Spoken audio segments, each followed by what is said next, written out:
Good evening सगळ्यांना. AP engineering इन्स्टिट्यूटमध्ये सगळ्यांचं स्वागत आहे. मी अक्षय पाटील तुमच्यासाठी घेऊन आलोय MPSC 2023ला जो डिस्क्रिप्टिव्ह आपला पेपर 1 झाला त्याचं व्हिडिओ सोल्युशन.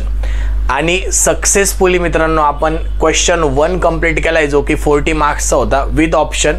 त्याच्यामध्ये जेवढे पण स्ट्रक्चरल सब्जेक्टचे न्यूमरिकल आले होते तेवढे सगळे आपण कंप्लीट करून घेतले. क्वेश्चन 2 आपण कंप्लीट केला आणि आज क्वेश्चन 3 ला आपण सुरुवात करतोय. जसे की सगळे मला ऑनलाईन दिसतंय जे क्वेश्चन 1 पासून आपल्या सोबत आहे, तसेच तुम्ही सुद्धा यूट्यूबवर रेकॉर्डिंग बघण्यापेक्षा लाईव्ह फॉर्मॅटमध्ये बघण्याचा प्रयत्न करा मित्रांनो.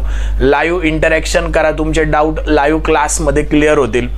आणि आपण आज MPSCला 2023ला क्वेश्चन 3 मध्ये जो क्वेश्चन विचारला होता फ्लेक्झिबिलिटी मेथड, तो कसा सॉल्व करायचा किंवा त्याचं MPSCला एक्सपेक्टेड आन्सर काय हे मी तुम्हाला आज इथे दाखवणार आहे. तर विदाउट वेस्टिंग टाइम 2 गोष्टी तुमच्याकडे पाहिजे मित्रांनो. एक, मी याचं ऑलरेडी PDF मध्ये सोल्युशन प्रोव्हाइड केलेलं आहे, ते सोल्युशन तुमच्याकडे पाहिजे. सेकंड थिंग, तुमच्याकडे कॅल्क्युलेटर पाहिजे. ह्या 2 गोष्टी आपलं लेक्चर बघताना कंपल्सरी तुमच्याकडे पाहिजे मित्रांनो. नक्कीच तुम्हाला याचा फायदा होणार आहे. आता फ्लेक्झिबिलिटी मेथड बद्दल बोलायचं झालं तर मार्केटमध्ये 2 पद्धतीने सॉल्व केली जाते. एक, ते कोएफिशियंट मेथडनी सॉल्व करतात, दुसरी इंटिग्रेशन मेथडने सॉल्व करतात. तर मी जी आज तुम्हाला सांगणार आहे ती इंटिग्रेशन मेथड सांगणार आहे. माझा इंटिग्रेशनवर जास्त विश्वास आहे. कोणताही प्रॉब्लेम फक्त स्टँडर्ड इंटिग्रेशन मेथड फॉलो केली का कोणताही फ्लेक्झिबिलिटीचा प्रॉब्लेम तुम्हाला कंपल्सरी सॉल्व करता येतो. ओके, तेच जर तुम्ही कोएफिशियंट मेथड दुसरी बघितली जी भरपूर सारे जण शिकवतात, युनिव्हर्सिटीला शिकवली जाते किंवा कोणत्या जे तुम्ही क्लासेस केले असेल तिथं सुद्धा तुम्हाला कदाचित ती कोएफिशियंट मेथड शिकवली असेल, डायग्राम ड्रॉ करायची, मग ते ILD सारखे कोएफिशियंट काढायचे वगैरे. ती प्रत्येक प्रॉब्लेमला अशी फिक्स त्याला काहीतरी चेंजेस करावं लागतात. पण तो लोड घेण्यापेक्षा जर मी इंटिग्रेशन मेथडनी सॉल्व करा, आणि इंटिग्रेशन म्हणजे फार दिग्गज साइन कॉस टॅन असं काही इंटिग्रेशन आपल्याला लागणार नाही. फक्त x² x³ आणि जास्तीत जास्त x⁴ याचंच इंटिग्रेशन लागणार आहे. आणि पण उत्तर निघेल ते परफेक्ट उत्तर निघेल मित्रांनो. लेंदी मेथड आहे. जसं की मी ट्रस सॉल्व करताना तुम्हाला सजेशन दिलं होतं की ट्रस जरी येत असला तरी पण त्याला सर्वात शेवटी घ्यायचं. का शेवटी घ्यायचं? कारण की लेंदी आहे, सिली मिस्टेक होतात, कळत नाही आपण कुठं चुकलेलो आहे. आपला अर्धा पाऊण तास चालला जातो, नंतर रिझल्ट आल्यावर कळतं आपल्याला की अरे इथं चुकलं होतं म्हणून आपल्याला 8 पैकी 10 पैकी फक्त 2 आणि 3च मार्क भेटलेले जर तुमची सिली मिस्टेक झाली असेल तर. सिमिलर वे मध्ये फ्लेक्झिबिलिटी मेथड मध्ये तुम्हाला कॅल्क्युलेशन मध्ये मिस्टेक होते मित्रांनो. एक मिनिट. फ्लेक्झिबिलिटी मेथड मध्ये तुमची कॅल्क्युलेशन मध्ये मिस्टेक होते. कॅल्क्युलेशन मध्ये कसं की प्रत्येक जण हा इंटिग्रेशन कॅल्सीवर सॉल्व करण्याला फॅमिलियर नसतो. हे कंपल्सरी. मी आज 8 वर्षापासून मी इंजिनिअरिंगच्या मुलांना शिकवतोय, मला माहिती आहे कोणाला किती येतं. त्याच्यामुळे इथे जे बघत असतील कदाचित तुम्हाला येत असेल, पण भरपूर सारे असे मुलं असतात ज्यांना कॅल्सीशी ते फॅमिलियर नसतात. आता जर सर्वात पहिली गोष्ट तुमच्याकडे जर हे कॅल्सी असेल मित्रांनो जुनं आलं तर बिलकुल यूज करू नका. जर तुम्ही मेन्सचा अभ्यास करताय तर थोडीशी इन्व्हेस्ट करा स्टेशनरीमध्ये. 1600-1700 रुपयाचं नवीन कॅल्सी येतं 991EXचं, ते करा. त्याच्याने तुमचा फायदा असा होईल की तुम्हाला पटकन कॅल्क्युलेशन येतील आणि हे इंटिग्रेशन सारखे किंवा डेरिव्हेटिव्ह सारखे जे न्यूमरिकल असतील त्याचं तुम्हाला लेंदी मॅन्युअली कॅल्क्युलेट करायची गरज नाही. डायरेक्ट त्या नवीन कॅल्सीवर इंटिग्रेशनचं साइन असतं, इंटिग्रेशन आणि लिमिट पुट करून तुम्ही डायरेक्ट तिथं आन्सर काढू शकतात. हा फायदा आहे नवीन कॅल्सीचा. तर माझा ऐकणार पूर्ण पेपर सोडवायचा असेल, 150+ मार्क घ्यायचे असेल तर 1600 रुपये इन्व्हेस्ट करा, नवीन कॅल्सी घ्या. हे कॅल्सी यूज करू नका. आता माझ्याकडे ऑप्शन नाही आहे, माझ्याकडे हे जुनं डिप्लोमा पासूनचं कॅल्सी आहे, त्याला इथं काळं सुद्धा लागलेलं आहे. डिप्लोमा पासून यूज करतोय मी ते कॅल्सी. तर तरी पण मी तुम्हाला ऑलरेडी जे सोल्युशन दिलेलं आहे ते नवीन कॅल्क्युलेटर यूज करून दिलेलं आहे. त्याच्यामुळे तिथे जास्त परफेक्ट तुम्हाला पॉईंटमध्ये सुद्धा एरर दिसणार नाही. आता इथे पण तुम्हाला क्लासला बसताना किंवा व्हिडिओ बघताना नवीन कॅल्सीच प्रेफर करायचे तरच इंटिग्रेशनमध्ये तुम्हाला हात बसेल इथं कॅल्सीवर. नाही तर एक्झामला प्रॉब्लेम येणार म्हणजे येणार जर हे कॅल्सी तुम्ही घेऊन गेले तर. नाही तर मग मॅन्युअल करावं लागेल. मॅन्युअल इंटिग्रेशन करा, मग त्याच्यात लिमिट पुट करा आणि मग स्क्वेअर क्यूब करून ते आन्सर काढा. एवढा वेळ MPSC आपल्याला देत नाही.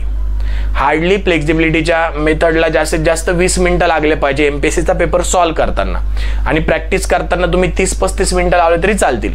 पण माझं रिकमेंडेशन तुम्हाला असं आहे की हा प्रॉब्लेम सर्वात शेवटी घ्या. उगाच हा एक येतोय आणि त्याच्या खालचे जर येत नाही तर, किंवा तुटक मुटक येत आहे, थोडेसे अर्धे निर्धे येत आहे, तर उगाच या प्रॉब्लेमच्या मोहात पडू नका. ओके, तरी पण इथं आपल्याला तो कम्प्लीट सॉल्व्ह करायचा आहे. इथं मी तुम्हाला फ्लेक्झिबिलिटी मेथड शिकवणार नाहीये मित्रांनो. आपली सिरीज यूट्यूबवर ही फक्त सोल्युशन प्रोव्हाइड करण्याची आहे. फ्लेक्झिबिलिटी मेथड तुम्हाला पूर्णपणे आपल्या स्ट्रक्चरल ॲनालिसिसच्या कोर्समध्ये शिकवली जाईल, डिटेलमध्ये शिकवली जाईल. आता इथे तुम्हाला कदाचित बघताना प्रश्न पडेल की सर हे तुम्ही कुठून घेतलं, कसं घेतलं.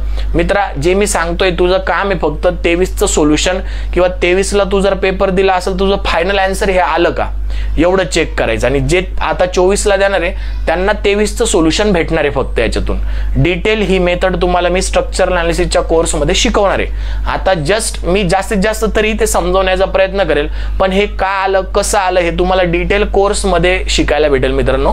इथे फक्त याचं सोल्युशन भेटणार आहे. ओके, भरपूर बोलणं झालं. अजून एक सर्वात महत्त्वाचं सांगायचं म्हणजे आपण 2 पेड कोर्स लॉन्च केले MPSC मेन्सचा जे अभ्यास करत आहे त्यांच्यासाठी, आणि अतिशय नॉमिनल प्राईजमध्ये विद्यार्थ्यांच्या हितासाठी एकदम कमी प्राईजमध्ये तुम्हाला ते कोर्स भेटणार आहे. ऑलरेडी त्या कमी प्राईजवर सुद्धा 25% डिस्काउंट आहे मित्रांनो.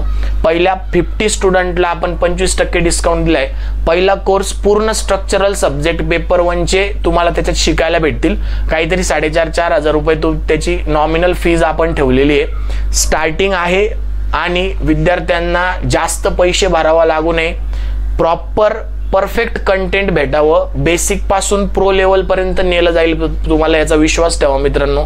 मी स्वतः 23चा पेपर दिलेला आहे, मला सगळं माहिती आहे. मी कोणत्याही प्रकारचा क्लास लावला नाही स्ट्रक्चरसाठी. ऑलरेडी मी 8 वर्षापासून इंजिनिअरिंगच्या मुलांना शिकवतोय, त्याच्यामुळे मला ती गरज पडली नाही. पण तुमचे बेसिक क्लिअर नसेल तर तुम्हाला नक्की गरज पडेल. हा एक कोर्स आपला पेपर 1चा, आणि सेम दुसरा कोर्स आहे ज्यांनी ऑलरेडी क्लास केलेला आहे त्यांना क्वेश्चन प्रॅक्टिस करण्यासाठी जवळपास आपण 300+ तुमचे पेपर 1चे क्वेश्चन सॉल्व्ह करून घेणार. लेवल अपच असणार आहे त्या सगळ्या क्वेश्चनची. बेसिक टू प्रो लेवल त्या याच्यात नेलं जाईल. तुम्हाला 300+ क्वेश्चन तुमचे सॉल्व्ह केले जातील.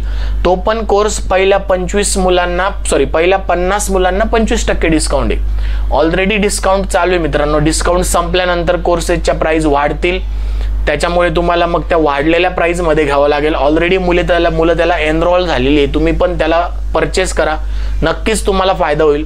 जर तुम्हाला फायदा नाही झाला 100% कंप्लीट फी तुमची परत देणार मी.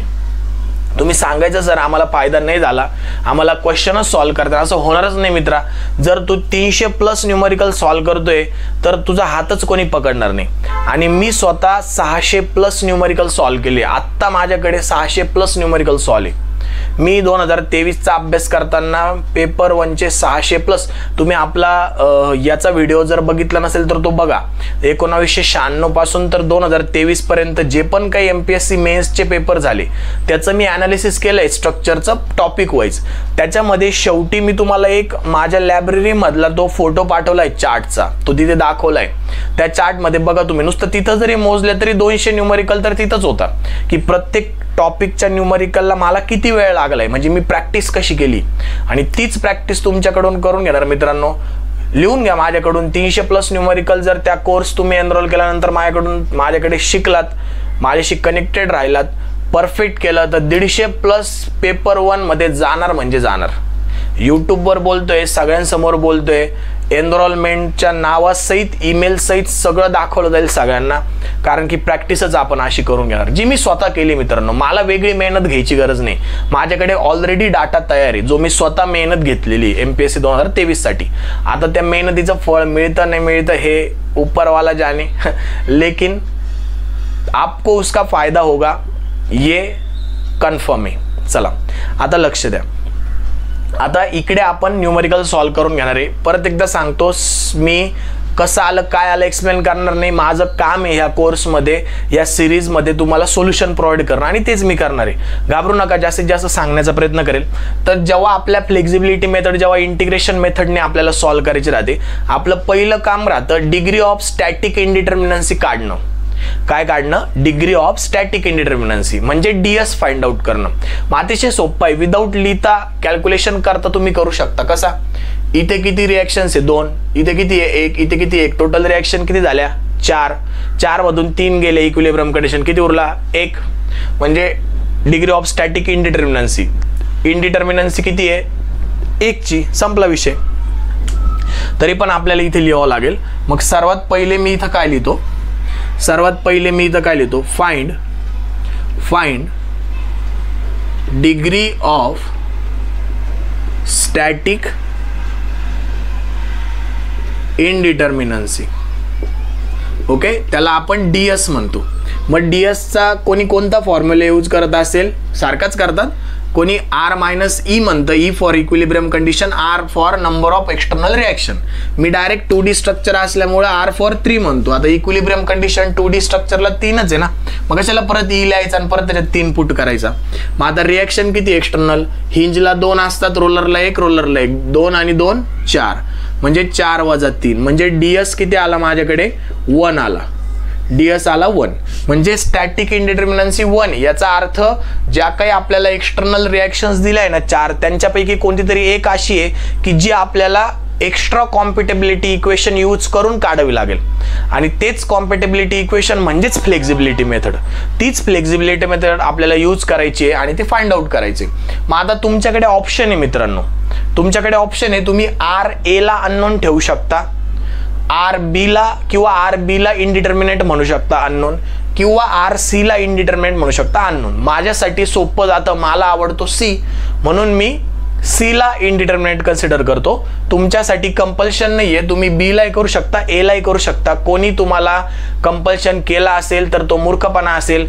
इनडिटर्मिनन्सी तुम्ही ह्या 4 रिॲक्शन मधून कोणतीही रिॲक्शन करू शकतात, पण हॉरिझॉन्टल करू नका, कारण की हॉरिझॉन्टल ऑलरेडी 0 आहे म्हटलं ऑलरेडी 0 आहे, कारण की हॉरिझॉन्टल फोर्सच नाहीये. मग तो आपल्याला ऑलरेडी माहिती 0 आहे, कशाला त्याला आगाऊपणा करायला जाता. नाही, मग सोर तुम्ही सांगितलंय कोणतं बी म्हणजे मग मी HA घेईल. मित्रा, एवढा आगाऊपणा करायचा नाही. व्हर्टिकल RA, RB, RC मधला कोणताही तू अननोन घेऊ शकतो. मी ह्या न्यूमेरिकलसाठी RC अननोन घेतोय, तुम्ही कोणताही घेऊ शकता. सेम प्रोसिजर फॉलो करायची. आता बघा, मग इथं काय लिहितो मी, consider RC as a redundant. Consider RC as a redundant. मग आता जे तुम्हाला मनातल्या मनात कन्सेप्ट लक्षात ठेवायची ना, ती मी इथं लिहून देतो.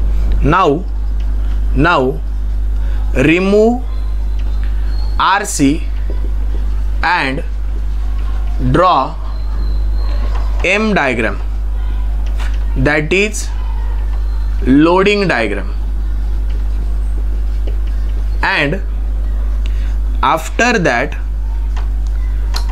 that apply 1 kilonewton unit load at C and remove all external load and draw M1 diagram. आता हे सगळी कन्सेप्ट आहे मित्रांनो, की M डायग्राम तुम्हाला रिडंडंट कॅन्सल करून जी M डायग्राम येईल ती काढून घ्यायची आहे. त्याच्यानंतर जो रिडंडंट आपण पकडलाय त्याच्यावर 1 किलोन्यूटनचा युनिट लोड अप्लाय करून परत तुम्हाला एक्सटर्नल लोड सगळे रिमूव्ह करायचे आणि ती M1 डायग्राम तुम्हाला ड्रॉ करायची. ही मेथड आहे, ही पद्धत आहे. ती कशी येते, काय येते, हे मी तुम्हाला सांगितलं की स्ट्रक्चर अनालिसिसच्या आपल्या कोर्समध्ये तुम्हाला पूर्णपणे ती शिकवलं जाईल. आता फक्त लक्षात ठेवा, हे मनातल्या मनात तुम्हाला माहिती असतं कन्सेप्ट, ती मी तुम्हाला इथं लिहून द्यायचा प्रयत्न केला फक्त वर्डिंग्समध्ये. काय जास्त रॉकेट सायन्स मी यूज नाही केलं. मग आता मला काय करायचंय, पहिलं काय मला की M डायग्राम ड्रॉ करायची, म्हणजे RC अननोन ठेवला, हा काढून टाकतो आणि हाय तशी डायग्राम मी ड्रॉ करतो. बघा, इथे माझा RA येणार, इथे माझा RB येणार, इथे लोडिंग येईल 10 किलोन्यूटन पर मीटरची. इथून एवढं डिस्टन्स किती दिलंय बघा, 2 मीटर. त्याच्यानंतर इथे पॉइंट लोड दिलाय 30 किलोन्यूटनचा. इथे मूवमेंट दिली कॉन्सन्ट्रेटेड 30 किलोन्यूटन डॉट मीटर. आणि C पॉइंट आपण ऑलरेडी रिमूव्ह केलेला आहे, त्याचा विषयच घ्यायचा नाही. E, इथे B, इथे D आणि इथे A. ओके, ही झाली तुमची M डायग्राम. आणि आता M1 डायग्राम म्हणजे काय, पूर्ण डायग्राम काढायची, सगळे एक्सटर्नल लोड रिमूव्ह करायचे, एक्सटर्नल लोड रिमूव्ह करायचे आणि जो इनडिटर्मिनेट होता तिथे 1 किलो न्यूटनचा फोर्स अप्लाय करायचा, 1 किलो न्यूटनचा युनिट लोड अप्लाय करायचा. जसं तुम्ही ILD मध्ये रिॲक्शन्स काढण्यासाठी युनिटी लोड अप्लाय करायचे, तसा इथे 1 किलो न्यूटनचा फोर्स अप्लाय करायचा. सगळे पॉइंट तुम्हाला तसेच लिहायचे, त्यांचे डिस्टन्स आपल्याला फार गरजेचे. एक्सटर्नल लोड रिमूव्ह करायचा आहे पण पॉइंट तुम्हाला तसेच घ्यायचे. बघा, along with distance 2 metre, 2 metre, 1.5 metre आणि किती इथे 2 मीटर. इथं पण तुम्हाला डिस्टन्स द्यावा लागतील मित्रांनो, 2 मीटर आणि 1.5 मीटर. ओके, याला ह्या डायग्रामला नाव काय देतो मी, M1 डायग्राम. याला नाव काय देतो, M1 डायग्राम. ओके, इथपर्यंत क्लिअर आहे का मला सांगा, इथपर्यंत क्लिअर आहे का, स्क्रीन वगैरे व्यवस्थित दिसते का, मी एकदा चेक करतो, तुम्ही सांगा बरोबर आहे का. ठीक आहे, सगळं क्लिअर आहे. इथपर्यंत कोणाला डाऊट आहे का, ही प्रोसिजर आहे फ्लेक्झिबिलिटी मेथडची.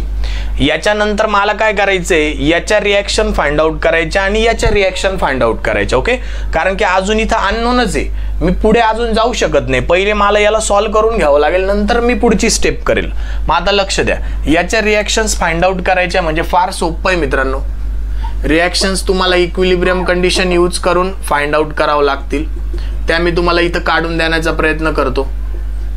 याच्या रिॲक्शन्स कशा येतील, summation of movement at A, आता ए ला मुवमेंट घ्या, summation of movement at A is equal to 0. म्हणजे तुम्ही काय करताय, ए ला उभं राहताय आणि इकडं बघताय.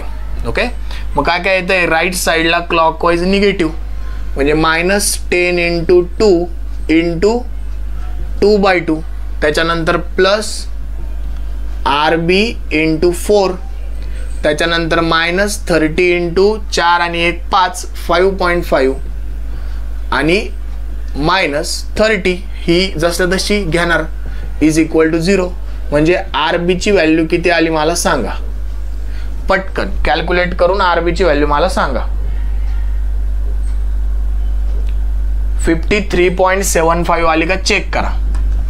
RB ची व्हॅल्यू पटकन मला कॅल्क्युलेट करून सांगा.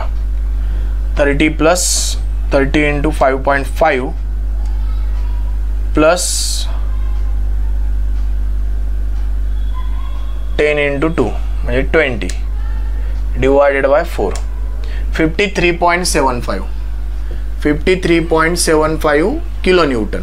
त्याच्यानंतर summation of Fy is equal to 0, RA plus RB is equal to 30 आणि 10 दुने 20, 30 आणि 20 50, म्हणजे RA is equal to 50 minus 53.75, म्हणजे RA is equal to -3.75 kilo Newton.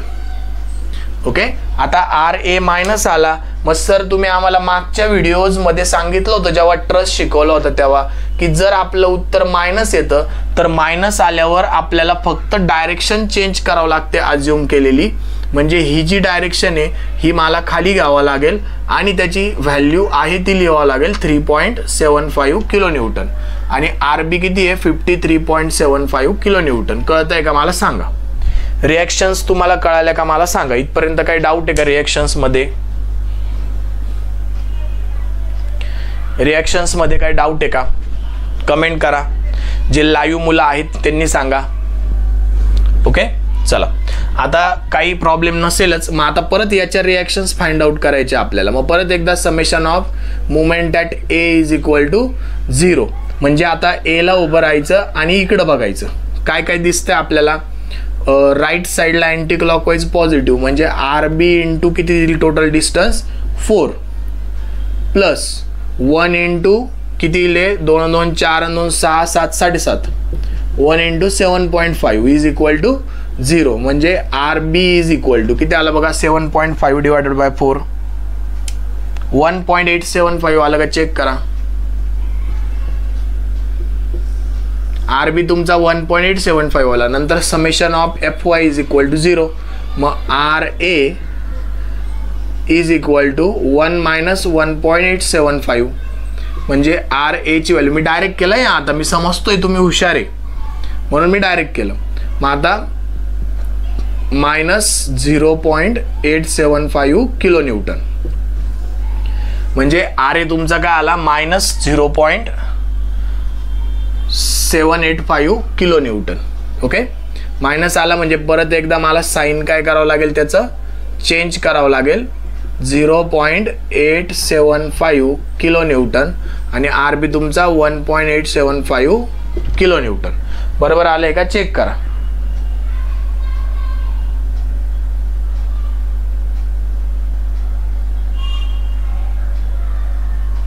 बरोबर आलंय का, चेक करा. कुठे गडबड झाली का ते पण बघा.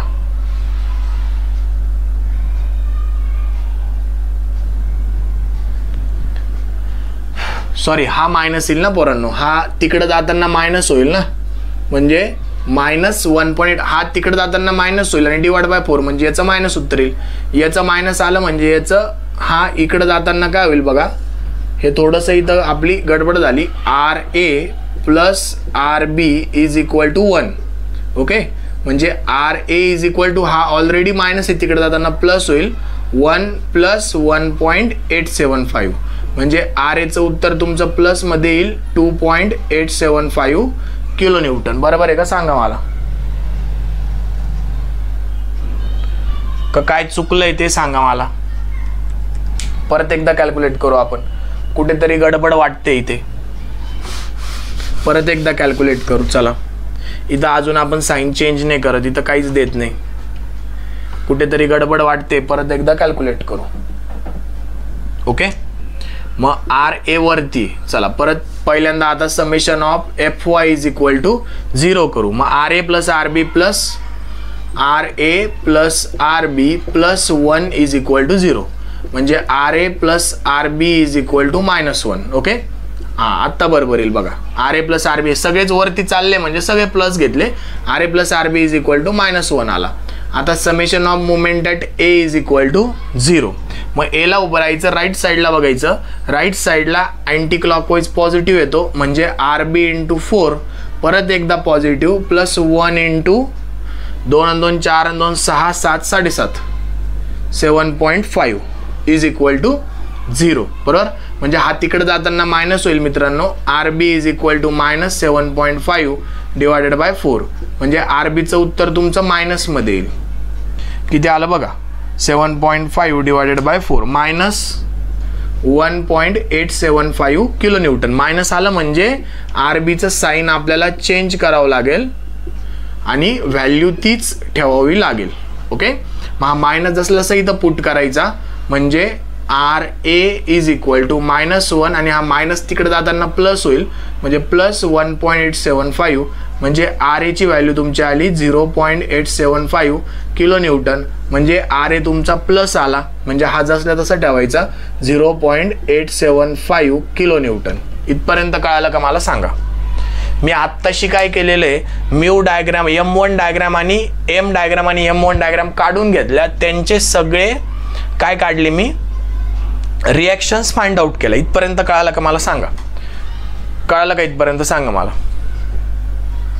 इथपर्यंत कळालं असेल तर आपल्याला पुढे जायला. ओके, इथपर्यंत कळालं असेल तर आता आपण काय करू, हे सगळं इरेज घ्यायचं, स्क्रीनशॉट काढून घ्या मित्रांनो. साईडला सरक तुम्ही.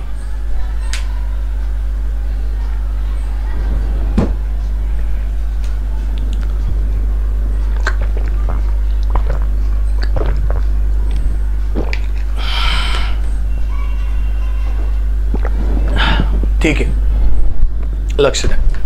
आता आपल्याला काय करायचंय, आता आपल्याला ह्या डायग्राम ह्या साईडला काढून घ्यायचे आहे जेणेकरून मला इथे टेबल ड्रॉ करता येईल. ओके, ही आपली वेबसाईट आहे मित्रांनो, तुमच्या माहितीसाठी लिहिली. ऑलरेडी डिस्क्रिप्शन बॉक्समध्ये ती तुम्हाला वेबसाईटची लिंक दिसेल, तिथून तुम्ही वेबसाईटला व्हिजिट करू शकता. फ्री मटेरियल तिथून डाउनलोड करू शकता. आता मी काय करतो, हे इरेज करतो आणि इथे डायग्राम ड्रॉ करतो.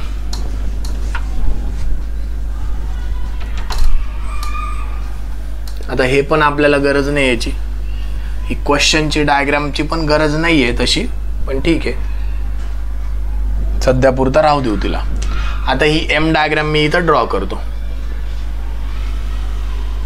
इथे काहीच नाही आहे, इथे 30 किलो न्यूटनचा लोड आहे, इथे 30 किलो न्यूटन पर मीटरची UDL, इथे C पॉइंट आहे, इथे E पॉइंट आहे. हा RB तुमच्याकडे आला आहे 53.75 किलो न्यूटन. त्याच्यानंतर RA तुमच्याकडे आला आहे, पण त्याचं खाली साईन आहे, म्हणजे तो आला आहे 3.75 किलो न्यूटन. इथे UDL आहे तुमच्याकडे 10 किलो न्यूटन पर मीटरची. त्यांचं डिस्टन्स आहे इक्वल 2 मीटर 2 मीटर. इथून फक्त तुम्हाला वेगळं दिसेल 2 मीटर आणि 1.5 मीटर. हा B पॉइंट आहे, हा D पॉइंट आहे, हा A पॉइंट आहे. ही तुमची M डायग्राम झाली. याला आपण म्हणू M डायग्राम. ओके. आता ही M1 डायग्राम परत एकदा इथे मी काढून घेतो. ओके. 1 किलो न्यूटन काहीच करत नाही, इकडचं इकडे कॉपी पेस्ट करतोय कारण की तिकडे मला दुसरे कॅल्क्युलेशन्स करायचे. हा C पॉइंट आहे, इथे E पॉइंट द्यावा लागेल मित्रांनो, इथे B पॉइंट द्यावा लागेल आणि त्याची व्हॅल्यू आपली किती आली आहे 1.875 किलो न्यूटन B पॉइंट. त्याच्यानंतर इथे D पॉइंट आणि इथे RA तुमचा आला आहे 0.875 किलो न्यूटन. ओके. म्हणजे इथे तुम्हाला 2 मीटर 2 मीटर, इकडे 1.5 मीटर आणि इकडे 2 मीटर. याला आपण म्हणू M1 diagram. M1 diagram. Okay. आता इकडे मी जसे तशी कॉपी पेस्ट करून घेतली मित्रांनो डायग्राम. आहे तसे साईन मी इथं उतरवले. एकदा चेक करून घे काही चुकतंय का, म्हणजे आपल्याला पुढच्या स्टेपला जायला मोकळं. मग आता लक्ष द्या. नेक्स्ट स्टेप आपली स्टेप नंबर किती येणार, ही आय थिंक स्टेप नंबर 3 येणार.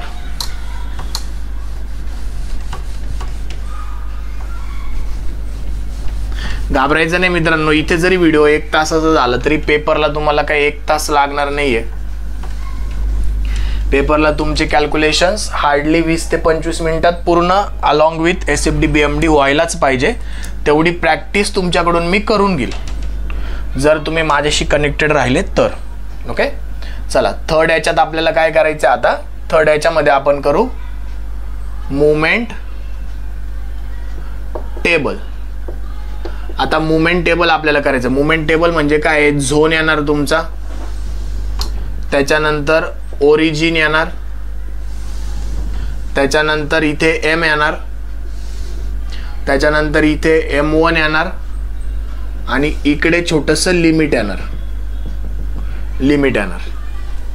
ओके. आता ज्यांनी MPSC 2023ला कॅस्टिग्लियानोज फर्स्ट थेरम आणि सेकंड थेरम जर त्यांनी केला असेल तर त्यांना थोडा त्याचा फील येत असली तिथे पण आपण मुवमेंट फाइंड आउट करायचो. फक्त तिथे पार्शियल डेरिव्हेटिव्ह करायचो. जर तो कॅस्टिग्लियानोजचा फर्स्ट थेरम असेल तर partial derivative of M with respect to P, म्हणजे unknown load, dummy load with respect to P. आणि अशा प्रकारे आपण थिटा आणि तुमचा मुवमेंट फाइंड आउट करायचो. Partial derivative of M with respect to M जर केलं तर तुम्हाला थिटा भेटायचा. Partial derivative of M with respect to P केलं तर तुम्हाला डिफ्लेक्शन भेटायचं. हे कॅस्टिग्लियानोज फर्स्ट थेरम होतं जर तुम्हाला आठवत असेल तर. सेकंड थेरम काय होता की partial derivative of M with respect to redundant R. त्याच्यामध्ये मग आपण अशीच टेबल तयार करायचो, फक्त इथं पार्शियल डेरिव्हेटिव्हचा एक कॉलम वाढलेला असायचा. सिमिलर, थोडासा सिमिलर फील तुम्हाला इथे येत असेल सर तुम्ही तोच टेबल घेतला, बरोबर आहे. फक्त इथं पार्शियल डेरिव्हेटिव्ह आपल्याला करायचं नाहीये. लक्ष द्या. आता मी काय करतो, आता मला झोन म्हणजे काय तर माझे C to E एक झोन झाला, E to B एक झोन झाला, B to D एक झोन झाला, D to A एक झोन झाला. मला वरच्याशी काय घेणं नाही, मला M आणि M1 डायग्राम. बघा M मध्ये M1 डायग्रामची मुवमेंट घ्यायची, M1 मध्ये M1 डायग्रामची मुवमेंट घ्यायची. तिकडे लिमिट द्यायचं, इकडे झोन आणि ओरिजिन डिसाइड करायचा. आता ओरिजिन डिसाइड करताना तुमच्याकडे फ्रीडम आहे मित्रांनो. तुम्ही ओरिजिनला हलवू शकता. ओरिजिनचा अर्थ काय असतो, असा पॉइंट की त्या पॉइंट पासून आपण डिस्टन्स मोजायला सुरुवात करतो. म्हणजे तो ओरिजिन म्हणजे 0 वाला पॉइंट असतो, तिथून डिस्टन्स आपण मेजर करतो जिथे मी मुवमेंट घेतोय तिथपर्यंतच. ओके. एवढाच त्याचा अर्थ असतो ओरिजिनचा. मग आता सर्वात पहिले माझा C to E झोन आहे. C to E झोन आहे. मी राईट साइड पासून चाललोय. C to E झोन आहे. ओरिजिन मी C ला घेतलं म्हणजे माझं डिस्टन्स इथून सुरू झालं. म्हणजे आता मला काय करायचंय तर C to E झोन मध्ये सेक्शन टाकायचं आहे त्याला मी काय म्हणणार x1 आणि राईट साईडला बघायचंय म्हणजेच सी ओरिजिन पासून सेक्शन पर्यंतचं डिस्टन्स काय असणार आहे x. मग मला सांगा इथं उभं राहताय तुम्ही राईट साईडला बघताय इकडे आहे का काही लोडिंग. आता जर राईट साईडला बघतोय मी तर सर मला माग डोळे नाही आहे. तुम्ही ज्यांना माग डोळे ते म्हणतील सर या 30चं आणि 30चं काय करायचं. माग डोळे ज्यांना आहे इकडं त्यांना 4 डोळे म्हणजे पुढे पण 2 मागे पण 2 त्यांनी हे लेक्चर करू नका. तुमच्यासाठी या प्लॅनेटवर MPSC तुमच्यासाठी नाहीये. ज्यांना फक्त 2च डोळे ते एकाच डायरेक्शनला बघू शकतात त्यांनी हे लेक्चर करा. म्हणजे एक तर राईटला बघताय तर राईटला त्यांना मागचं नाही दिसणार. मग मी इथं उभं आहे राईट साईडला बघतोय मला कोणत्याही प्रकारची लोडिंग दिसत नाहीये म्हणजे इथं काय झालं तुमचं 0. ओके. आता सेम मी खाली येणार M1 डायग्राम मध्ये आणि परत तिथे येणार x1 ओरिजिन माझा Cच राहील तिथून इथपर्यंत डिस्टन्स x. मग आता परत एकदा इथं उभं राहिलो राईट साईडला बघतोय 1 इंटू काय येणार x. राईट साईडला अँटी क्लॉकवाईज पॉझिटिव्ह म्हणजे 1 इंटू x. कळलं का मला सांगा. लिमिट काय आता ह्या झोनचं लिमिट काय 0 to 2 म्हणजे लिमिट काय माझं 0 to 2. इथपर्यंत कळालं का मला सांगा. इथपर्यंत कळालं का मला सांगा. त्याच्यानंतर नेक्स्ट मला काय करायचं हा झोन झाला. आता याचं काही काम नाही याला पुसून टाका. याचं काही काम नाही याचं काम संपलं. कन्फ्यूज व्हायचं नाही. आता मला E to B झोन घ्यायचा आहे म्हणजे E to B झोन घ्यायचा आहे. ओरिजिन मी आता E पकडेल. मग E ओरिजिन पकडला तर आता मला E to B मध्ये सेक्शन टाकायचं आहे एक. E to B मध्ये मला सेक्शन टाकायचं आहे. E पासून सेक्शन पर्यंतचा ओरिजिन E पकडलाय म्हणजे तिथून डिस्टन्स x आणि हा x2 माझा सेक्शन राहील. ओके. मग आता परत या सेक्शनला उभं राहायचं आणि राईट साईडला बघायचं आणि मुवमेंट घ्यायची. मग पहिले काय दिसतंय मला 30 इंटू x. राईट साईडला क्लॉकवाईज निगेटिव्ह म्हणजे -30 इंटू x आणि ह्या 30ची मुवमेंट येईल परत एकदा -30. आता फ्लेक्झिबिलिटी मेथडमध्ये आपल्याला माहिती आहे म्हणजे मलाही माहिती आहे तुम्हालाही माहिती आहे की मुवमेंटला आपण डिस्टन्सनी मल्टिप्लाय करत नाही. पण फ्लेक्झिबिलिटी मेथडमध्ये आपल्याला इंटिग्रेशन सोपं जावं याच्यासाठी मी याला मल्टिप्लाय कसं करतो बघा into x raise to 0. Anything raise to 0 1 असतं म्हणजे हे 30च येणार. पण याच्या पुढे जेव्हा याचं इंटिग्रेशन करू ना तेव्हा आपल्याला कन्फ्युजन नाही होणार. त्याच्यासाठी सोपं व्हावं म्हणून मी x रेस टू 0 त्याला लिहितोय. ही पद्धत आहे फ्लेक्झिबिलिटी मेथडमध्ये लिहायची. ओके. त्यानंतर याच्या पुढे काहीच नाही संपला विषय. तो पण क्लॉकवाईज जात होता म्हणून मायनस घेतला. आता सरळ मी खाली उतरतो E to B M1 diagram मध्ये x2 ओरिजिन माझा तोच राहील बदलणार नाही. आता 1 इंटू तुम्हाला एवढं डिस्टन्स घ्यायचंय सांगा. 1 इंटू एवढं डिस्टन्स राईट साईडला अँटी क्लॉकवाईज पॉझिटिव्ह म्हणजे मी इथं प्लस देतो 1 इंटू डिस्टन्स सांगा मला. बरोबर बोलताय बोला. ऑनलाईन वाले ऑनलाईन आहे काय 1 into 2 plus x 1 into x plus 2 किंवा 2 प्लस x तुम्ही म्हणू शकता मित्रांनो. त्याला काय फरक पडत नाही. ओके. म्हणजे इथपर्यंत झालं परफेक्ट. कळालं असेल अशी आशा करतो. नसेल कळालं तर मला पर्सनल मेसेज करा किंवा व्हिडिओ परत रिपीट करा. तुम्हाला नक्की कळून जाईल काय अवघड नाही. आणि ज्याला मुवमेंट घेता येत नसेल की सर मला मुवमेंट घ्यायमध्ये प्रॉब्लेम आहे तर आपण थेरी ऑफ स्ट्रक्चरचे जे आपली प्लेलिस्ट आहे ना त्याच्यामध्ये सर्वात पहिलं इंट्रोडक्शनच्या लेक्चरमध्ये मी तुम्हाला मुवमेंटच शिकवली. अतिशय बेसिक म्हणजे डिप्लोमा फर्स्ट इयरच्या मुलाला सुद्धा ती मुवमेंट जी शिकवली ती कळेल. सेम तुम्हालाही कळेल. म्हणून ज्याला मुवमेंट यायला प्रॉब्लेम येत असेल मित्रांनो बघा आपल्याला येत नाहीये हा प्रॉब्लेम नाहीये. आपण त्याचं सोल्युशन शोधत नाहीये हा प्रॉब्लेम आहे. आपण तसंच अननोन वे मध्ये पुढे चालतो. तसं करायचं नाही. अज्ञान राहू नका मित्रांनो. छोट्यातल्या छोटी गोष्ट आपल्याला क्लिअर करूनच घ्यावं लागेल. अज्ञान राहण्यापेक्षा मोठा गुन्हा या जगात कोणताच नाहीये. हे लिहून घ्या माझ्याकडून. खरं आहे. खोटं सांगत नाही मी. खोटं बोलत नाही. खोटं बोलत नाही म्हणजे तुमच्याशी खोटं बोलणार नाही. लक्ष द्या. आता ठीक आहे झालं. आता लिमिट काय येईल मग आता E to B मध्ये लिमिट काय आलं 0 to 1.5 0 to 1.5. ओके. त्याच्यानंतर नेक्स्ट मित्रांनो आपण यूट्यूबर नाहीये. इथं कॉमेडी नाईट विथ अक्षय पाटील चालू नाहीये.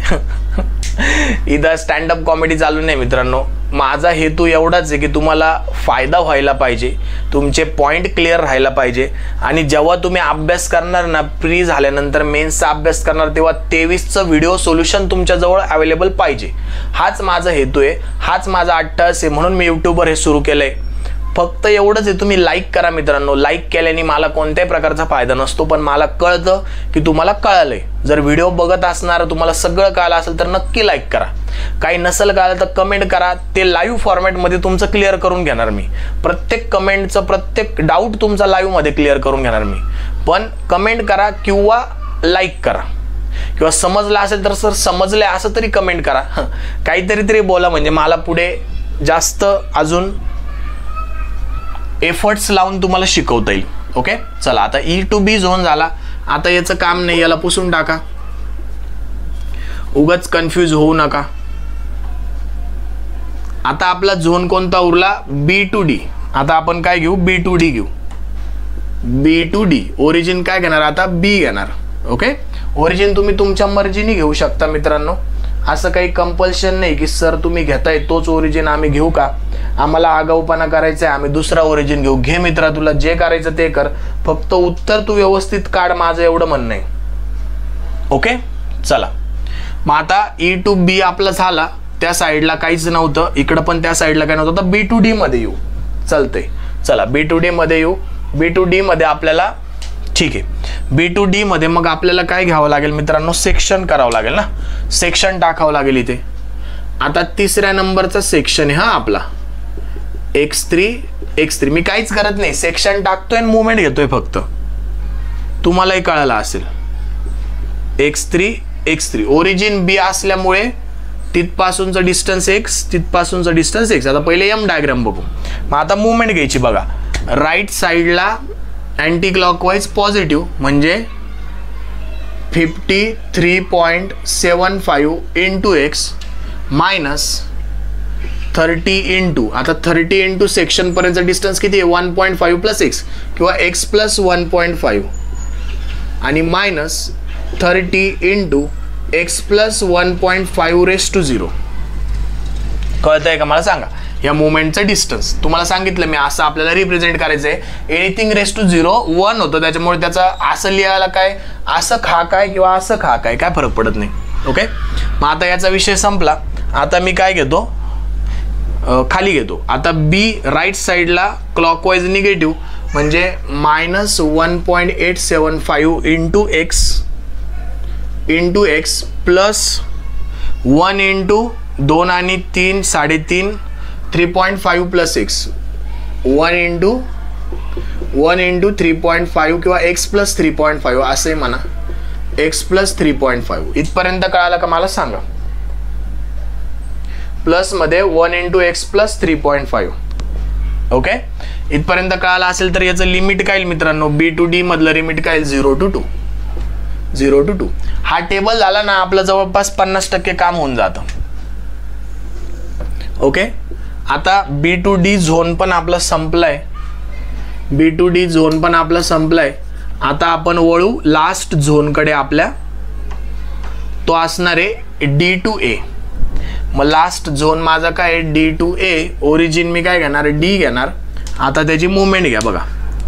आता आपल्याला इथे सेक्शन घ्यायचं आहे. आता चौथा आणि शेवटचा सेक्शन X4 D ला ओरिजिन केलंय म्हणून ओरिजिन पासून सेक्शन पर्यंत डिस्टन्स X. परत एकदा इथे X4 D ला ओरिजिन केलंय म्हणून इथून एवढं डिस्टन्स X. मग आता पहिले M डायग्राम बघा. काय काय येते? पहिले राईट साईडला क्लॉकवाईज निगेटिव्ह म्हणजे मायनस 10 इंटू x²/2. त्याच्यानंतर प्लस 53.75 इंटू, आता इथून तर इथपर्यंत distance X plus 2 into X plus 2 minus 30 into X plus 3.5 आणि minus 30 into X plus 3.5 raise to 0. X plus 3.5 raise to 0 बरोबर आहे का? मला सांगा. X plus 3.5 raise to 0. Okay, perfect. Minus right साईडला क्लॉकवाईज मायनस. ठीक आहे. मग आता एम डायग्रामचा विषय संपला. आता इकडे बघा, इकडे काय दिसतंय 1.8 राईट साईडला क्लॉकवाईज निगेटिव्ह म्हणजे -1.875 इंटू डिस्टन्स किती आहे x+2, x+ एवढं डिस्टन्स 2, x+2. ओके. आणि राईट साईडला अँटी क्लॉकवाईज पॉझिटिव्ह म्हणजे +1 इंटू, आता 1 इंटू टोटली डिस्टन्स x+2 आणि 2 4 5 5.5 x+5.5. ओके. आणि लिमिट किती आहे 0 to 2. ओके. हा टेबल कोणाला कळाला नाही ते मला सांगा. ज्याला कळाला नाही त्यांनी आपलं बेसिक मुवमेंट कशी घेता हे लेक्चर बघायचं. मी ह्या टेबलमध्ये पूर्णपणे फक्त मुवमेंट घेतली, बाकी मी काहीच घेतलेलं नाही. कळालं का मला सांगा. स्क्रीन वगैरे क्लिअर आहे का? ठीक आहे, परफेक्ट आहे. स्क्रीनला काय प्रॉब्लेम नाही. हे टेबल कळालं का मला सांगा. जर तुम्हाला टेबल कळाला असेल तर तुम्हाला फ्लेक्झिबिलिटीचं एक इक्वेशन आपल्याला माहिती पाहिजे. वी हॅव फ्लेक्झिबिलिटी इक्वेशन जे की मॅट्रिक्स फॉर्मॅटमध्ये असतं मित्रांनो. P is equal to dr plus F for flexibility into redundant R. ओके. हे कसं आलं काय आलं हे सगळं तुम्हाला डिटेल कोर्समध्ये शिकवलं जाईल. आता फक्त फ्लेक्झिबिलिटी इक्वेशन पाठ ठेवा तुम्ही. हा म्हणजे काय असतो, कॉन्सन्ट्रेटेड लोड और movement at support. Concentrated load और मूवमेंट ॲट सपोर्ट म्हणजे C, B आणि A या सपोर्टला कोणता कॉन्सन्ट्रेटेड लोड म्हणजे एक्सटर्नल असा लोड आहे का किंवा कॉन्सन्ट्रेटेड मूवमेंट आहे का, तर आणि तरच ही व्हॅल्यू येईल, नाही तर ही व्हॅल्यू ऑलवेज 0 राहील. आता त्याच्यानंतर dr म्हणजे काय असतं तुमचं. dr म्हणजे तुम्हाला integration of 0 to L m into m1 divided by EI हे करावं लागतं.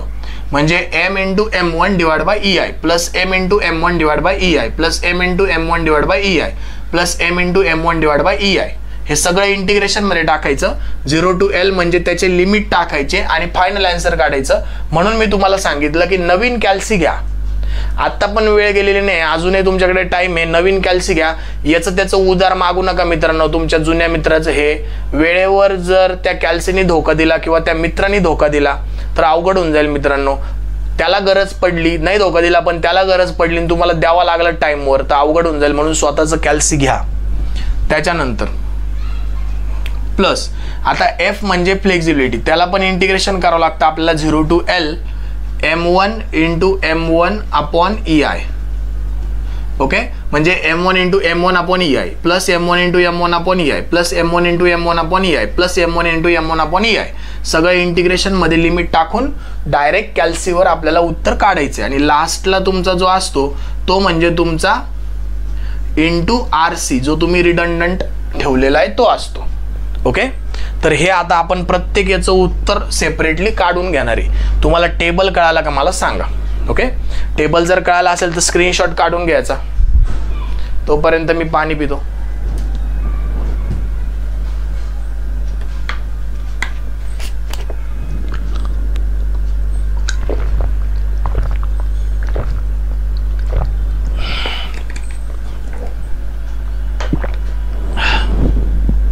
ठीक आहे.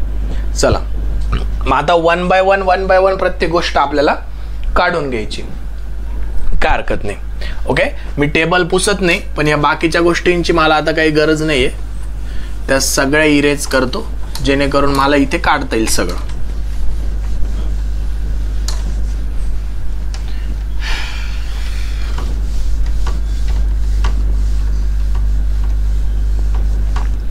बघा आता लक्ष द्या. स्टेप नंबर 4 मध्ये आपल्याला सगळा रिक्वायर्ड डाटा फाइंड आउट करायचा आहे. ओके. मग इथं स्टेप नंबर 4 लिहायची. Find required data. Okay. Required data आपल्याला फाइंड आउट करायचा आहे. ठीक आहे. चला मग आता रिक्वायर्ड डाटामध्ये सर्वात पहिले काय होता P, त्याची व्हॅल्यू काय आहे 0, कारण की आपल्या बीमवर कोणत्याही प्रकारचा सपोर्टवर कॉन्सन्ट्रेटेड लोड किंवा कॉन्सन्ट्रेटेड मूवमेंट नव्हती म्हणून त्याची व्हॅल्यू 0 आली. ओके. त्याच्यानंतर B बी आपल्याला काय काढायचं आहे dr1. मग dr1 म्हणजे मी तुम्हाला काय सांगितलं 0 to l m into m1 upon ei dx. मग आता इथं मी डायरेक्ट 1 अपॉन ei कॉमन काढतो. इंटिग्रेशन ऑफ डायरेक्ट आता बघा पहिलं काय करायचं आपल्याला, पहिले तर 0च येईल. पहिलं तर m 0 आहे तर एनिथिंग मल्टिप्लाय बाय 0 म्हणजे 0 प्लस इंटिग्रेशन ऑफ 0 to 1.5. आता 1 अपॉन ei मी डायरेक्ट बाहेर काढलं म्हणून त्याला घेत नाही. आता m इंटू m1 करायचं. मग बघा काय येईल -30 into x -30 into x raise to 0 into तुमचा m1 किती आहे x प्लस 2 dx. हे तुमचं पहिलं आलं. प्लस आता खाली इंटिग्रेशन ऑफ 0 to 2 काय येणार 53.75 x minus 30 into x plus 1.5 minus 30 into x plus 1.5 raise to 0. हे एक आलं. त्याला गुणिले हे करायचं आपल्याला -1.875 into x plus 3.5 dx. Okay, हे आलं तुमचं सेकंडचं. आता लास्टवाला आपल्याला करायचं आहे प्लस इंटिग्रेशन ऑफ 0 to 2 परत एकदा लिमिट. आता मायनस 10x²/2 म्हणजे 10/2 5 घेतो मी direct -5x² plus 53.75 into x plus 2 minus 30 into x plus 3.5 त्याच्यानंतर -30 into x plus 3.5 raise to 0. Okay, हे तुमचं आलं पहिलं. त्याला गुणिले आपल्याला हे करायचे म्हणजे -1.875 m गुणिले m1 आहे ना, m गुणिले m1 m गुणिले m1 m गुणिले m1 तेच केलं मी फक्त. ही प्रोसिजर आहे मित्रांनो. फ्लेक्झिबिलिटी मेथड अशीच सॉल्व करतात. जर तुम्हाला ॲक्युरेट आन्सर पाहिजे असेल तर. बाकी तुम्हाला दुसरी मेथड यूज करायची असेल you can use this. I don't have any problem. पण ॲश्युरिटी तुमची तेवढी यायला पाहिजे उत्तराची. आता सगळं झालंय मित्रांनो आपल्याला. आता तुमच्याकडे नवीन कॅल्सी पाहिजे, त्याच्यावर डायरेक्ट इंटिग्रेशन टाकायचं आणि डायरेक्ट इथं उत्तर येणार. ते उत्तर मी डायरेक्ट तुम्हाला लिहून देतो. सोल्युशनमध्ये ऑलरेडी मी ते लिहून दिलेलं आहे. डायरेक्ट फायनल आन्सर तुमचं येतं dr1चं. सगळं इंटिग्रेशनमध्ये टाकल्यावर dr1. आता कॅल्सी कसं यूज करायचं मित्रांनो ही तुमची लेवलच नाही मुळात. तुम्ही डिप्लोमा केला नाही केला, इंजिनिअरिंग केली, MPSCचा अभ्यास करताय, कॅल्सीचा यूज कसा करायचा आहे तुम्हाला माहिती पाहिजे. सरळ सरळ कॅल्सीमध्ये टाकायचं, लिमिट पुट करायचं आणि फायनल आन्सर काय भेटतं तुम्हाला -534.16 -534.16 अपॉन ei. ही तुमची आली dr1ची व्हॅल्यू. ओके, तुम्हाला मी ऑलरेडी सोल्युशन दिलेलं आहे. कळतंय का मला सांगा. याचा स्क्रीनशॉट काढून घ्या. ठीक आहे, चला नेक्स्ट. आता तुम्हाला f फाइंड आउट करायचा आहे फ्लेक्झिबिलिटी. मग त्याच्यासाठी काय करावं लागेल आपल्याला m1 इंटू m1 करावं लागेल आणि परत डायरेक्ट कॅल्क्युलेटरमध्ये इंटिग्रेशनची व्हॅल्यू पुट करायची आणि फायनल आन्सर काढायचे. बघा आता नेक्स्ट सी पॉइंट आपला काय f म्हणजे काय सांगितलं मी तुम्हाला integration of 0 to l m1 into m1 upon ei आणि dx. मग आता इथे मी काय करतो 1 अपॉन ei कॉमन काढतो ब्रॅकेटमध्ये. आता m1 इंटू m1 म्हणजे पहिला 0 to 2 m1 इंटू m1 म्हणजे x into x dx. Okay, याचं जे उत्तर येईल ते प्लस इंटिग्रेशन ऑफ 0 to 1.5 परत m1 इंटू m1 म्हणजे x plus 2 into x plus 2 dx. याचं जे उत्तर येईल ते येईल. त्याच्यानंतर परत एकदा 0 to 2 प्लसमध्ये 0 to 2. आता हे m1 इंटू m1 परत एकदा -1.875 x plus x plus 3.5. Okay, हे एकदा झालं आणि परत एकदा -1.875 x प्लस x प्लस 3.75 का 3.5 का 75 आहे 3.5 आहे dx.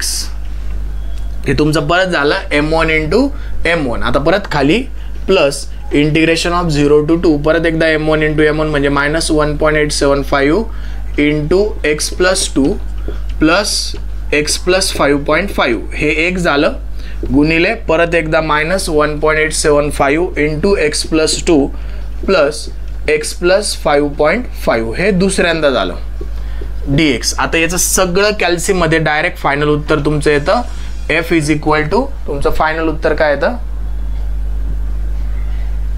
30.625 30.625 अपॉन EI हे तुमचं फायनल उत्तर येतं. बघा मित्रांनो, आता तुम्हाला जड वाटत असेल, जड ज्यालाच वाटत असेल ज्यांनी एक तर इंटिग्रेशन मेथडनी फ्लेक्झिबिलिटी मेथड केली नसेल आणि दुसरा मुलगा ज्यांनी फ्लेक्झिबिलिटी मेथड ऑप्शनला सोडली असेल त्यांनाच हे जड जात असेल.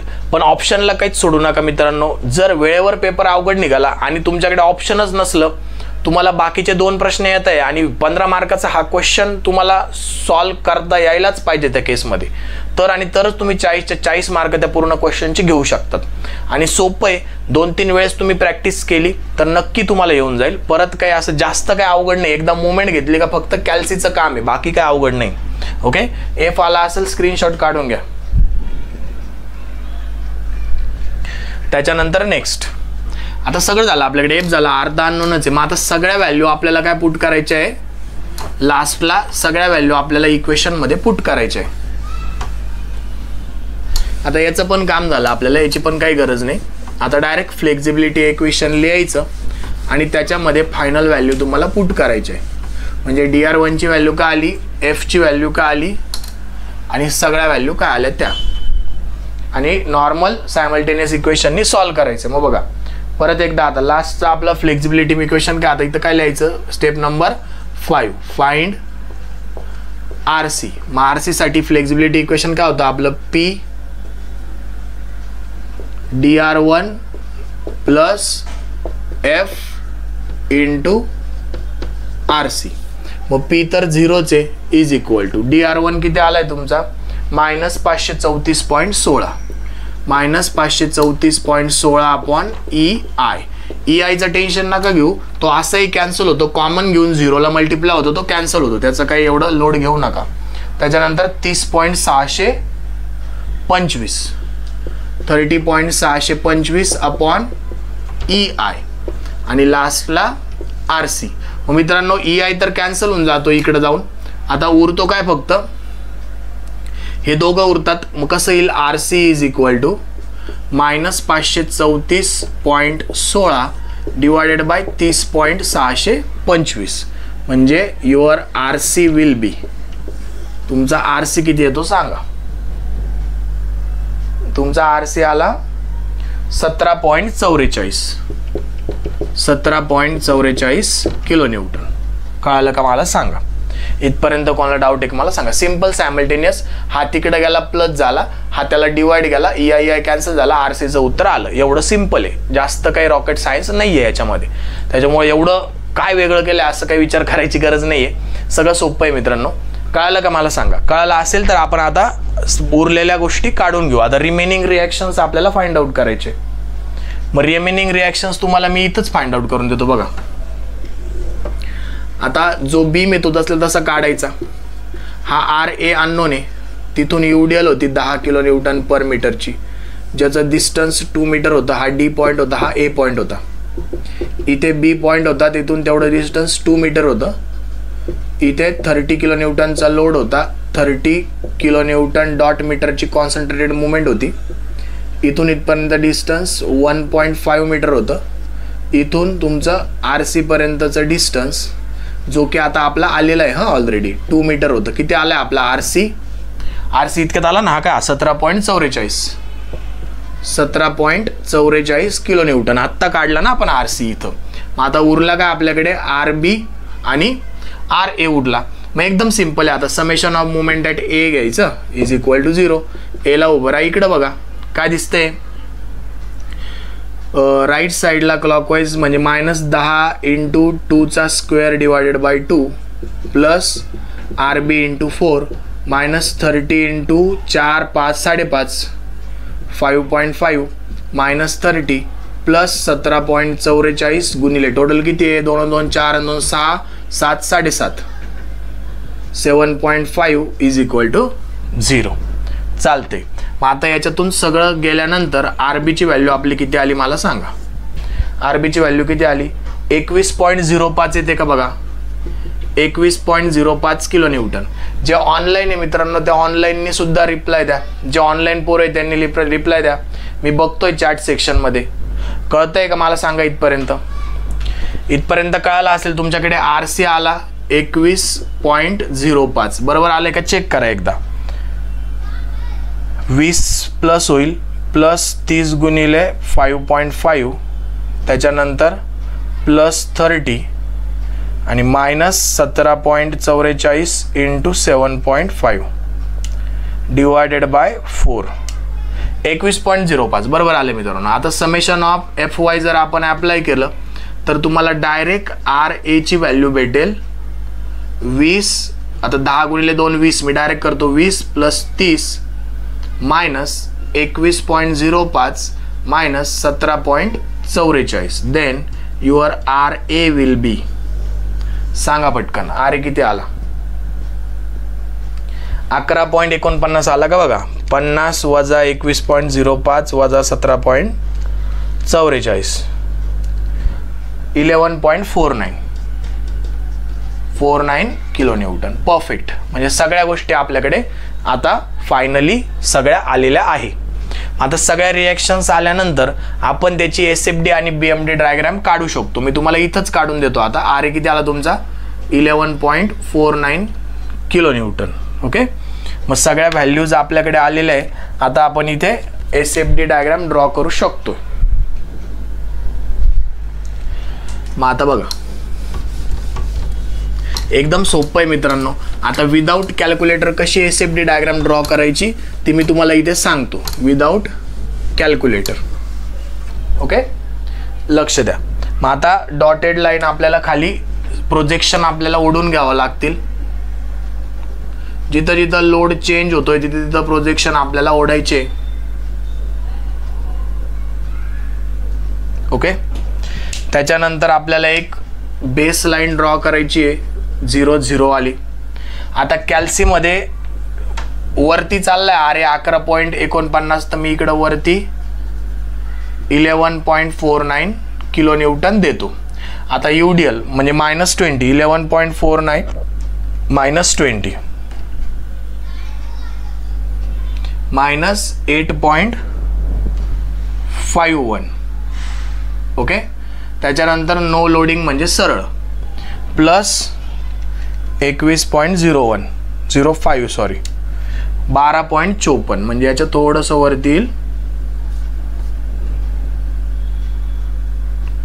12.54. परत एकदा नो लोडिंग आणि -30 -17.46 त्याच्यानंतर प्लस नो लोडिंग आणि प्लस 17.44 म्हणजे 0 17.46 17.44च घ्या काय फरक पडत नाही. कॅल्क्युलेटरमध्ये थोडंफार इकडं तिकडं व्हॅल्यूज होतात. Minus plus minus plus. Okay. ही झाली तुमची SFD इन किलो न्यूटन. आता ज्यांना मित्रांनो SFD काढायमध्ये प्रॉब्लेम आहे ना त्यांच्यासाठी आपल्या वेबसाईटवर वेबिनार सेक्शनमध्ये पास्ट वेबिनारमध्ये जायचं. ऑलरेडी रेकॉर्डिंग अवेलेबल आहे. एकदम बेसिक पासून पोरांना उचललंय मी SFD BMD मध्ये. तो न्यूमरिकल एकदा बघायचा. नक्कीच SFD BMD तुमची क्लिअर होणार. ओके. आणि ज्याला येत असेल त्याने अशी विदाउट कॅल्क्युलेशन माझी जशी आली तशी त्यांना काढता यायलाच पाहिजे. ओके. मग आता आपला इथं काय आलेला आहे. हा आता इथं आला आपला 0 SF. हा काय आला SF 0 शिअर फोर्स वाला पॉइंट आला. म्हणजे तिथे माझी बेंडिंग मुवमेंटची डायग्राम मॅक्झिमम असणार आहे. त्याला X पॉइंट म्हणतो मी. आता हा X डिस्टन्स आपल्याला काढावं लागेल. मग हा X असेल तर हा किती येईल 2 - X. मग काढणं अतिशय सोपं आहे मित्रांनो. हा डमरू तयार झाला तुमचा इथे. या डमरूला सिमिलॅरिटी ऑफ ट्रायंगल यूज करायचा जो की मी इथंच करतो. 11.49 divided by X height divided by base. इयत्ता 9वी 10वीला आपण शिकायचो. आणि 8.51 डिवायडेड बाय 2 - X. मग कॅल्क्युलेटरवर केल्यावर तुमची X ची व्हॅल्यू काय आहे ते बघा. X ची व्हॅल्यू तुमची येते 1.149 मीटर. ओके. 1.149 म्हणजे इथून एवढं डिस्टन्स किती आलं तुमचं 1.149. ओके, ते कशासाठी आपल्याला मुवमेंट काढण्यासाठी कामात येईल मित्रांनो. आता इथं तुम्हाला मी मुवमेंट कॅल्क्युलेशन करून दाखवतो. Movement at A simply supported असल्यामुळं 0. Movement at x left side. आता एक्सला उभं राहायचं इथं आणि लेफ्ट साईडला बघायचं काय दिसतंय.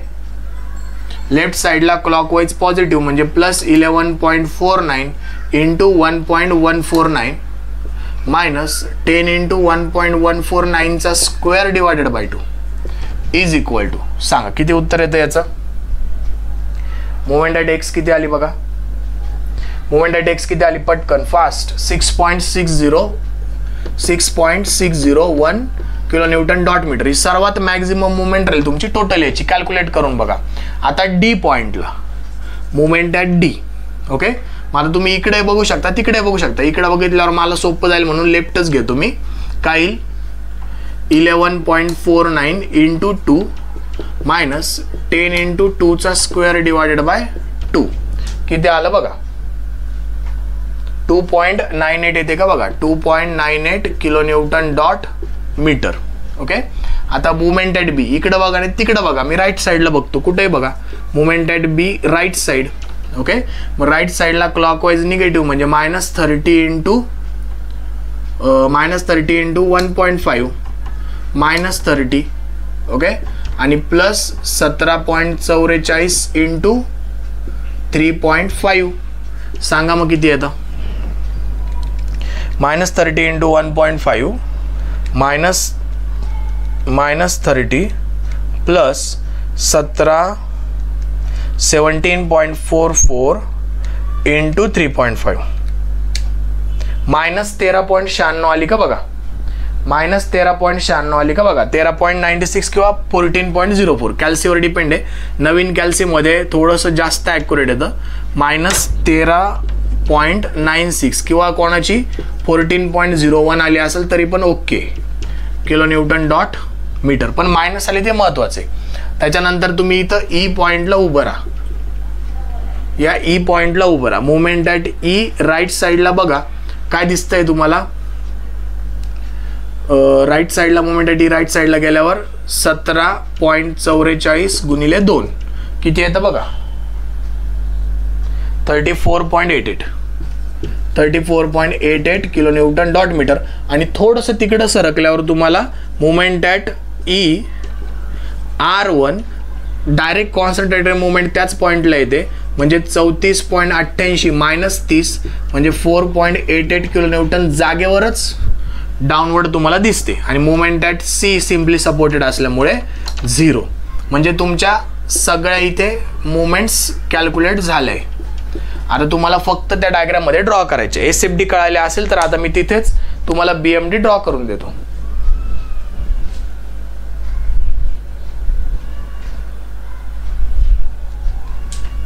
लक्ष द्या. आता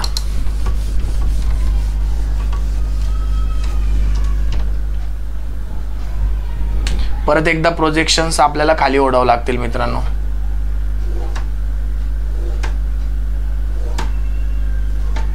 ठीक आहे, लक्ष द्या. बेस लाईन ड्रॉ करावं लागेल.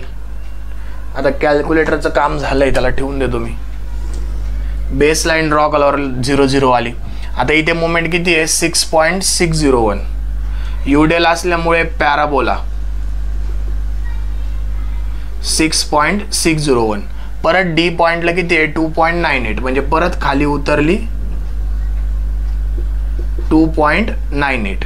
ओके, त्यानंतर बी पॉइंटला मायनस आली आहे 13.86 आणि स्ट्रेट लाईन येणार. का स्ट्रेट लाईन येणार तर नो लोडिंग आहे 13.96 किंवा 14 जे काही तुमचं आलंय ते. त्याच्यानंतर मोमेंट ॲट ई पॉइंटला परत एकदा आपली किती येईल 34.88 म्हणजे परत इथून वरती जाईल 34.88 आणि परत शार्प खाली जाईल एकदमच 4.88. थोडीशी वरती झाली यांच्या मध्ये येईल कुठेतरी इथं 4.88 आणि इकडे तुमची 0 होणार. इथे कॉन्सन्ट्रेटेडनी डाऊन झालेलं तुम्हाला दाखवावं लागेल. कळालं का मला सांगा. पॉझिटिव्ह निगेटिव्ह पॉझिटिव्ह याला म्हणायचं BMD in kilonewton dot metre.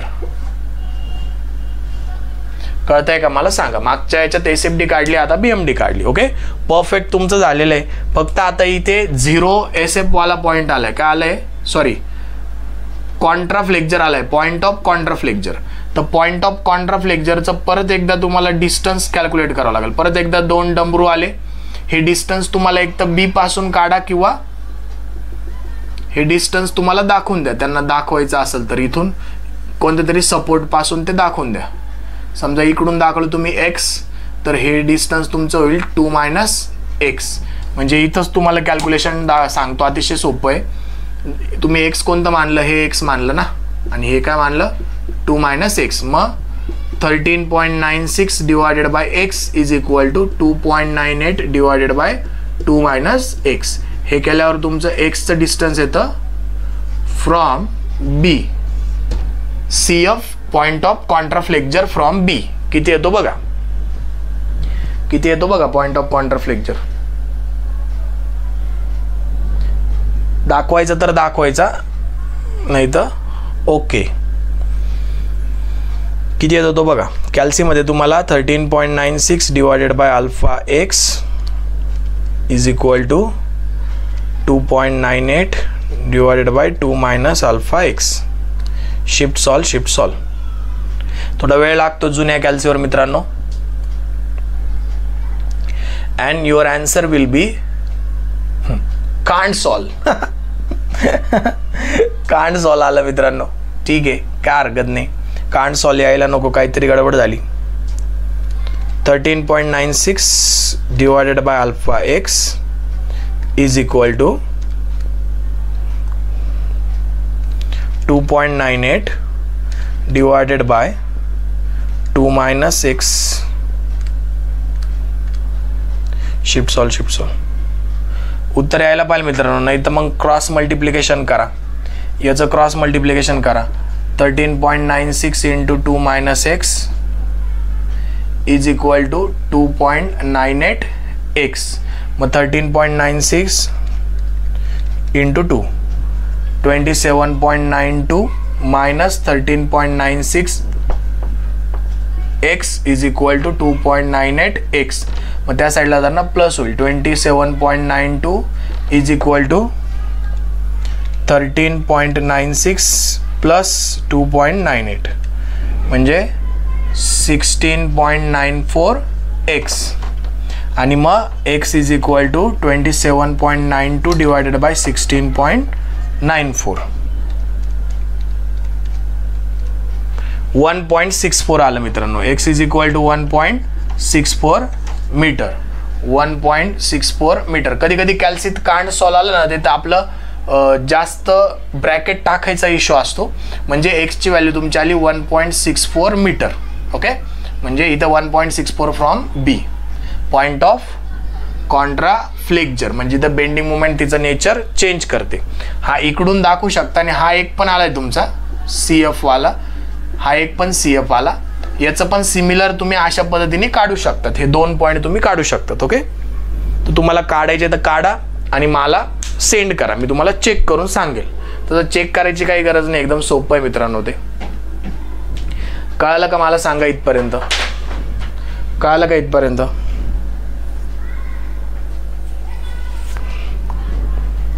कळालं का मला सांगा. इथपर्यंत जर कळालं असेल तर आपल्या व्हिडिओला लाईक करा मित्रांनो. चॅनलला सबस्क्राईब करा.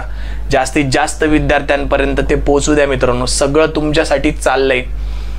लाईक करायला विसरू नका. नेक्स्ट क्वेश्चन आपला प्लेट गर्डरचं डिझाईन असणार आहे. आणि प्लेट गर्डरचं डिझाईन तुम्ही सोल्युशन जर माझं बघितलं असेल तुम्हाला कळलंच असेल की आपलं डिझाईन कसं असतं. सेम तुम्हाला मी इथे सांगणार आहे. तेच डिझाईनचं सोल्युशन तुम्हाला उद्याच्या लेक्चरला भेटेल. Stay connected. लाईक करायला विसरू नका. मित्रांना फॉरवर्ड करायला विसरू नका. Bye bye. Good night.